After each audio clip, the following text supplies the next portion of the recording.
பணத்தை பத்தின அடிப்படை தெரியலனா முதல்ல நீங்க படிக்க வேண்டிய புத்தகம் ரிச்சஸ்ட் மேன் இன் பாபிலோன். இது ரொம்ப பழமையான புத்தகம். இந்த புத்தகம் எல்லாருக்குமே தெரிஞ்சிருக்கும்னு நான் நம்புறேன். இந்த புத்தகம் ஒரு கதை வடிவத்துல தான் இருக்கும். ஒரு பணக்காரன் ஒரு ஏழைக்கு சொல்லி கொடுக்கிற பாடம் தான் இந்த ரிச்சஸ்ட் மேன் இன் பாபிலோன். இந்த புத்தகத்துல A to Z என்ன சொல்லியிருக்கிறாங்கன்றத நான் உங்களுக்கு சொல்லி தர போறது இல்ல. இந்த புத்தகத்துல ரொம்ப முக்கியமா கருதப்படுற 6 பாடங்களை பத்தி தான் நான் உங்களுக்கு சொல்லி தர போறேன். ரொம்ப பேசாம வீட்டுக்குள்ள போயிடலாமா? ஹலோ மக்களே, நான் உங்கள் நண்பன் எவர்ஸ். Welcome to the channel talk series podcast. இந்த 6 பாடங்களையும் ரொம்ப உன்னிப்பா கவனிங்க. உங்க வாழ்க்கைக்கு ரொம்பவே உபயோகமா இருக்கும். அதுல first lesson, pay your self first. நீங்க எவ்வளவு பணம் சம்பாதிச்சாலும் அந்த பணம் கையில வந்த உடனே முதல்ல உங்களுக்காக தான் செலவு பண்ணணும். செலவு பண்ணணும்னு சொன்ன உடனே எனக்காக நான் ஆசைப்பட்ட ஒரு பொருளை வாங்க போறேன், இது வரைக்கும் நான் போகாத ரெஸ்டாரண்ட்டுக்கு போய் சாப்பிட போறேன் அப்படின்னு யோசிக்காம பணம் கையில வந்த உடனே ஒரு 10% தொகையை உங்களுக்காக நீங்க சேர்த்து வைங்க. ஒவ்வொரு மாசமும் இந்த பணம் உங்களுக்கு நீங்களே கொடுக்கக்கூடிய ஒரு ஊக்கத்தொகை. 20,000 சம்பாதிக்கிறீங்கன்னா ஒரு 2,000 ரூபாய் உங்களால சேர்த்து வைக்க முடியாதா? நீங்க காசு சேர்த்து வச்சாலும் சேர்த்து வைக்காட்டியும் நீங்க தங்கக்கூடிய வீட்டுக்கு வாடகை கொடுத்து தான் ஆகணும். நீங்க யூஸ் பண்ற இன்டர்நெட்டுக்கு பில் கட்டி தான் ஆகணும். அரசாங்கம் உங்களுக்கு ஒதுக்கக்கூடிய பட்ஜெட் உங்களுக்கு பிடிக்காம இருந்தாலும் அரசாங்கத்துக்கு நீங்க கட்டக்கூடிய வரியை கட்டி தான் ஆகணும். இந்த மாதிரி நம்மளுடைய செலவுகள் இருந்துகிட்டே தான் இருக்கும். 30,000 நீங்க சம்பாதிக்கிறீங்க, உங்க வீட்டோட வாடகை 5,000 இருந்தா இது உங்களுடைய 5 நாள் சம்பளம். 5 நாள் சம்பளம்னு சொல்றதை விட உங்க வீட்டு வாடகைக்காக நீங்க 5 நாள் கண்டிப்பா வேலை பார்த்தாகணும். அப்ப 1 ரூபாய் கூட சேர்த்து வைக்காம நீங்க வாங்கக்கூடிய சம்பளத்தை செலவு மட்டும் பண்ணிக்கிட்டே இருந்தீங்கன்னா இந்த 30 நாளும் வேற யாரோ நல்லா இருக்கிறதுக்காக தான் நீங்க உழைச்சு இருக்கிறீங்க. சரி, 30,000 பத்த மாட்டேங்குதுன்னு சொல்லி 50,000 சம்பளத்துக்கு போனா கூட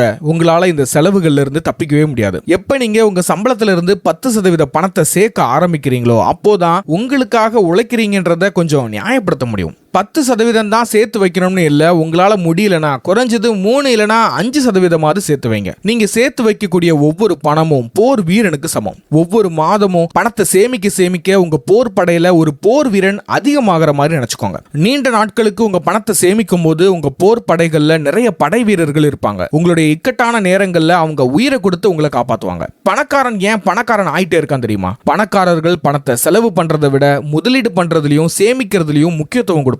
அதனாலதான் அவங்களுடைய பணம் மேலும் பணத்தை ஈர்க்க தொடங்குது. ஆனா நாம என்ன பண்ணுவோம்? 20ஆம் தேதி வரும்போதே அக்கௌண்ட்ல இருக்கிற எல்லா பணத்தையும் செலவு பண்ணிட்டு தெரிஞ்சவங்க கிட்ட கடன் வாங்க முயற்சி பண்ணிட்டு இருப்போம். இப்படி தவறுகளை பண்ணாம உங்க வருமானத்துல இருந்து ஒரு 10% பணத்தை சேமிக்க முயற்சி பண்ணுங்க. நீங்க எந்த ஃபைனான்ஸ் புத்தகத்தை எடுத்தாலும் முதல்ல இந்த விஷயத்தை தான் சொல்லுவாங்க. பணத்தை சேமிக்க தொடங்குங்க, சேமிச்ச பணத்தை முதலீடு பண்ணுங்கன்னு. இந்த புத்தகத்தை படிச்சவங்களா இருந்தாலும் சரி, இல்ல இந்த மாதிரி பதிவை பார்த்தவங்களா இருந்தாலும் சரி, இதை பார்த்த எல்லாருமே முதல்ல என்ன பண்ணுவாங்கன்னா அவங்க வருமானத்துல இருந்து வரக்கூடிய 10% பணத்தை பங்கு சந்தையில முதலீடு பண்ண ஆரம்பிப்பாங்க. பங்கு சந்தையில முதலீடு பண்ணி கோடீஸ்வரன் ஆகணும்னா கண்டிப்பான முறையில 25 இருந்து 30 வருஷம் காத்திருக்கணும். 30 வருஷம் கழிச்சு முதுமை அடைஞ்சு உடம்புல சக்தியே இல்லாம இருக்கும்போது நாமளும் கோடீஸ்வரன் ஆயிட்டோம்னு சந்தோஷப்படுவீங்களா? இல்ல வாழ்ற வாழ்க்கையை இன்னும் என்ஜாய் பண்ணிருக்கலாம்னு சொல்லி வருத்தப்படுவீங்களா? என்னைய கேட்டா நான் வருத்தம் தான் படுவேன். அப்ப 10% பணத்தை சேர்த்து வைக்காம அதை நான் என்ஜாய் பண்றதுக்காக செலவு பண்ணலாமா அப்படின்னு நீங்க கேட்கறது எனக்கு புரியுது. நீங்க கம்மியான சம்பளத்துல இருக்கும்போது அந்த 10% பணத்தை பங்கு சந்தையில முதலீடு பண்றதுக்கு பதிலா உங்க மேல முதலீடு பண்ணுங்க. எதை கத்துக்கிட்டா என்னோட வருமானத்தை அதிகப்படுத்த முடியும் அப்படின்ற விஷயத்துல உங்க 10% பணத்தை முதலீடு பண்ணுங்க. ஒரு புத்தகத்தை படிக்கிறதா இருக்கலாம், ஒரு கோர்ஸ்ல ஜாயின் பண்றதா இருக்கலாம், உங்க வருமானத்தை அதிகப்படுத்தக்கூடிய ஒரு ஆப்ஸை சப்ஸ்கிரைப் பண்றதா இருக்கலாம். இப்படி முதலீடு பண்றது மூலமா உங்க வருமானத்தை ரெட்டிப்பா மாற்ற முடியும். அதிக அளவுல சம்பாதிக்கிறீங்கன்னா 10% பணத்தை பங்கு சந்தையில முதலீடு பண்றது உங்களுக்கு பெரிய கஷ்டமா இருக்காது. அதனால குறைவான வருமானத்துல இருக்கும்போது 10% பணத்தை சேமிக்கிறதுக்கு பதிலா உங்க மேல முதலீடு பண்ணுங்க, உங்க வருமானத்தை அதிகப்படுத்துங்க. Second lesson, make your own luck. பல பேர் சொல்றத நான் கேட்டிருக்கேன். அவனுக்கு நல்ல யோகம்பா, அதனாலதான் அவனுக்கு வாழ்க்கையில எல்லாமே கிடைக்குது. எப்படி இருந்த பையன் எப்படி ஆயிட்டான், அவனுக்கு நல்ல லக் இருக்குது அப்படின்னு சொல்லுவாங்க. உண்மையிலேயே லக்குன்னு ஒண்ணு இருக்குதா? என்ன கேட்டா லக்குன்னு ஒண்ணு இருக்குது. ஆனா அது நீங்க நினைக்கிற மாதிரி செயல்படுறது கிடையாது. நீங்க ஒரு ரூம்குள்ள போறீங்க, அந்த ரூம்குள்ள 10 டோர் இருக்குது. அப்போ ஒரு குரல் கேக்குது, இங்க இருக்கிற ஒரு டோர்ல மட்டும் தங்க நாணயங்கள் இருக்குது, அதை கண்டுபிடிச்சிட்டா நீ எடுத்துட்டு போகலாம் அப்படின்னு ஒரு குரல் கேக்குது. உடனே நீங்க என்ன பண்ணுவீங்க? ஒவ்வொரு டோரா போய் திறந்து பாப்பீங்க. கடைசியில தங்க நாணயங்களையும் கண்டுபிடிச்சு கண்டுபிடிச்சிருவீங்க. இதுக்கு பேர் யோகமா. தங்க நாணயங்கள் இந்த 10 டோர்ல ஏதோ ஒரு டோர்ல இருக்குதுன்றது உங்களுக்கு தெரியுது. அதனால ஒரே ஒரு டோரை மட்டும் திறந்து பார்த்துட்டு இதுல தங்க நாணயம் இல்ல, எனக்கு லக்கே இல்லைன்னு சொல்லுவீங்களா? எல்லா டோரையும் தானே திறந்து பார்ப்பீங்க. ஏன்னா கண்டிப்பா இந்த 10 டோர்ல ஒண்ணுல தங்க நாணயங்கள் இருக்குதுன்றது உங்களுக்கு தெரியும். பல பேருக்கு இந்த நம்பிக்கை இல்லாத காரணத்தினால தான் அவங்க இழந்த விஷயங்களையும் அவங்களுக்கு கிடைக்காத விஷயங்களையும் லக்கு மேல பழி போடுறாங்க. பல பேர் இந்த லா ஆஃப் அட்ராக்ஷனையும் இப்படிதான் தப்பா நினைக்கிறாங்க. ஈர்ப்பு விதி நமக்காக தானாவே உழைக்கும், நாம கேட்கறத அதுவே நம்ம கையில வந்து கொடுக்கும் அப்படின்னு கண்மூடித்தனமா நம்பிக்கிட்டு இருக்காங்க. இதையும் பல பேர் லாபகரமா யூஸ் பண்ணிக்கிறாங்க. இப்ப கூட ரீசெண்டா கோல்டன் கேட், இன்ஃபினிட்டி, இந்த லயன் சொல்லி என்னலாமோ சொல்றாங்க. உண்மையிலேயே ஈர்ப்பு விதி இப்படி செயல்படுறது கிடையாது. இந்த சீக்ரெட் புத்தகத்துல ஒரு விஷயத்தை மட்டும் சொல்ல மறந்துருக்கிறாங்கன்னு நான் நினைக்கிறேன். நம்பணும், கேட்கணும், நடக்கும் அப்படின்னு அதுல சொல்லியிருப்பாங்க.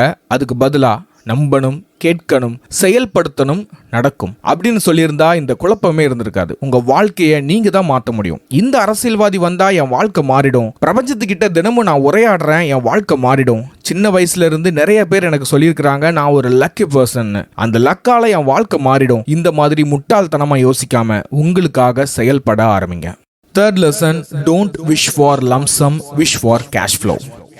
இப்போ நான் சொல்ல போகிறது பிஸ்னஸ் பண்ணுறவங்களுக்கு ரொம்பவே உபயோகமாக இருக்கும். பிஸ்னஸ் பண்ணுறவங்க பல நேரங்களில் பெரிய பெரிய ஆர்டர்ஸ் எடுத்து அதிக பணம் சம்பாதிக்க தான் ஆசைப்படுவாங்க. அது ஒன்றும் தப்பு இல்லை, எல்லாரும் அதுக்காக தானே ஓடிக்கிட்டு இருக்கிறோம். ஆனால் அதில் என்ன பிரச்சனை இருக்குதுன்னா, அதிகமான பணத்துக்காக மட்டும் ஓடுறதுனால பண வரவு கம்மியாகிறதா ஆத்தர் சொல்கிறாரு. உடல் பருமனாக இருக்கக்கூடிய ஒரு நபர் தன்னுடைய உடல் எடையை கம்மி பண்ணுறதுக்காக ஒரு குறுக்கு வழியை தேர்ந்தெடுத்து சீக்கிரத்திலேயே உடல் எடையை கம்மி பண்ண போகிறேன் அப்படின்னு செயல்படுறாருன்னா, அவர் எவ்வளவு சீக்கிரத்தில் ஒல்லியானாரோ அதே மாதிரி சீக்கிரமாகவே பழைய மாதிரி குண்டாயிருவாரு. உடல் எடையை குறைக்கிறதா இருந்தாலும் சரி, உடலை ஆரோக்கியமா வச்சுக்கிறதா இருந்தாலும் சரி, பணத்தை அதிகமா சம்பாதிக்கிறதா இருந்தாலும் சரி, நீங்க செய்ய வேண்டியது உங்களுக்கான ஒரு சிஸ்டம் உருவாக்கணும். உங்களுடைய ரிசல்ட்டை எதிர்பார்க்காம எதெல்லாம் பண்ணணும், எதெல்லாம் பண்ணக்கூடாது அப்படின்னு தெரிஞ்சு அதுக்கான ஒரு சிஸ்டம் உருவாக்குனீங்கன்னா பண வரவு அதிகமாகும். அதன் மூலமா உங்களால நிறைய பணத்தை சம்பாதிக்க முடியும்.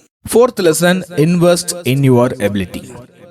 இதை நான் அப்பவே சொன்னதுதான். பணக்காரன் ஆகணும்னா அதிகமாக சேமிக்கணும்னு அவசியம் இல்லை, அதிகமாக முதலீடு பண்ணணும்னு அவசியம் இல்லை. இதை விட ரொம்ப அவசியமான ஒன்று உங்க மேல நீங்க முதலீடு பண்றது. எனக்கு கம்மியான சம்பளம் தான் கொடுக்குறாங்க, என் தலையெழுத்தை யாரால மாற்ற முடியும், நல்ல சம்பளத்துக்கு யாரும் வேலைக்கு கூப்பிட மாட்டேங்கிறாங்க அப்படின்னு சொல்லி புலம்பாம உங்களை அப்கிரேட் பண்ண உங்க மேல முதலீடு பண்ணுங்க. 10,000 15,000 சம்பாதிக்கிறீங்கன்னா உங்களால ரொம்ப எளிமையாவே 30,000 இருந்து 40,000 சம்பளத்துக்கு போக முடியும், உங்க திறனை அதிகப்படுத்துறது மூலமா.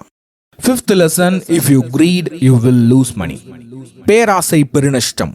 இது நாம சின்ன வயசுல இருந்தே கேட்டு பழகினாலும் யாராவது நமக்கு ஆசையை காட்டும் போது அந்த யாரோ மேலதான் நமக்கு மிகப்பெரிய நம்பிக்கை உருவாகுது. அந்த நம்பிக்கை உடையும் போது நம்ம கையில இருந்த பணத்தை தவற விட்டுருப்போம். இந்த டிஜிட்டல் ஈரால ஸ்கேம் பண்றதுக்கு ஏகப்பட்ட வழிகள் இருக்குது. இந்த ஆப்ல தினமும் கேம் விளையாடுறது மூலமா உங்களால பணம் சம்பாதிக்க முடியும். இந்த ஆப்ல தினமும் விளம்பரம் பார்க்கறது மூலமா உங்களால பணம் சம்பாதிக்க முடியும். எனக்கு நீங்க 50,000 ரூபாய் கொடுத்தா மாசம் 5,000 ரூபாய் நான் உங்களுக்கு தருவேன். 10வது மாசத்துக்கு அப்புறம் வரக்கூடிய காசு எல்லாம் உங்களுக்கு தான். உங்க பணத்தை வச்சு நான் கிரிப்டோ கரன்சில முதலீடு பண்ண போறேன். இந்த மாதிரி பல நூதன திருட்டுகள் இருக்குதான் செய்யுது. இதுல இருந்து பல பேர் கொஞ்சம் உஷாரா விலகிடுவாங்க. ஆனா இன்னும் சில நூதன திருட்டுகள் இருக்குதான் செய்யுது. அதுல சில பேர் மாட்டிக்குவாங்க. அதுல நம்பர் 1 இருக்கிறது ட்ரேடிங் தான். பங்கு சந்தையை ரிஸ்க்னு சொல்ற முக்காவாசி பேர் யாரா இருப்பாங்கன்னா ட்ரேடிங் பண்றவங்க தான் இருப்பாங்க. இன்ஸ்டாகிராம்லயும் சரி, யூடியூப்லயும் சரி, நான் சொல்ற ஸ்ட்ராட்டஜியை ஃபாலோ பண்ணீங்கன்னா தினமும் 1000 ரூபாய் சம்பாதிக்கிறது ரொம்ப எளிமையான விஷயம்னு சொல்லுவாங்க. அந்த ஸ்ட்ராட்டஜியை நீங்க தெரிஞ்சுக்கணும்னா என்னோட கோர்ஸ்ல ஜாயின் பண்ணுங்கன்னு சொல்லுவாங்க. நீங்க நல்லா பாத்தீங்கன்னா தெரியும், ட்ரேடிங்காக கோர்ஸ் எடுக்கிறவங்க எல்லாருமே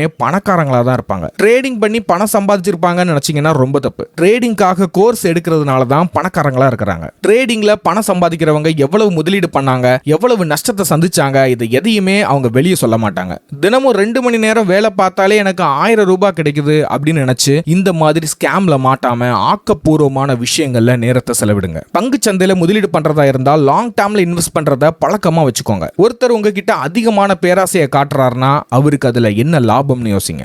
Sixth lesson, protect your wealth.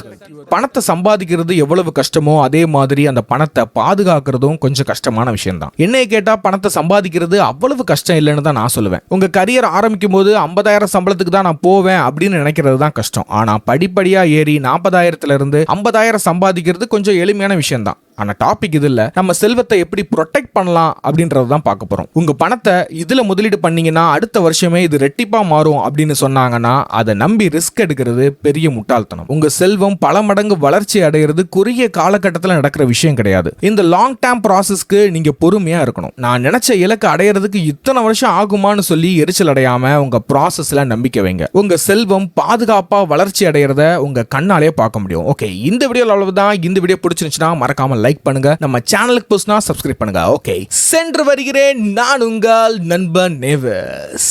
Okay, by.